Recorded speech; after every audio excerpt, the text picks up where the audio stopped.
তো বন্ধুরা এই ভিডিওটা দিল্লিতে সকলকে দেখার থাকবো জন্য আমরা অনুরোধ করবো। পাণ্ডবনগর ভিডিওটা দেখতে থাকুন বন্ধুরা, ভালো লাগলে মান্ডাওয়ালি অবশ্যই শ্রীরাম চক।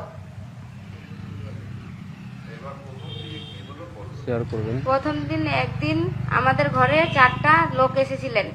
তারা এসে বললেন আমরা পুলিশের লোক, আমাদেরকে আধার কার্ড দেখান। আমি আধার কার্ড বের করে দিতে দিতেই ওনারা বললেন আপনার হাজবেন্ড কোথায়? আমি বললাম আমার হাজবেন্ড কাজে গেছে, ও এখন বাড়িতে নাই। ওনারা বলল আপনারা বাংলাদেশি, আপনারা এখান থেকে পালাবার চেষ্টা করবেন না। কিভাবে মিথ্যা আমি বলাচ্ছে বললাম দেখুন। আমরা যে বাংলাদেশি না, তো আমরা কেন পালাবো? আমরা পালাবো না, আমরা এখানে আমাদের ডিউটি আমরা ঠিকই পালন লিখে করব, দেওয়া হয়েছে, সেটা আমরা এখান দেখে থেকে বলছি। কোথাও যাব না।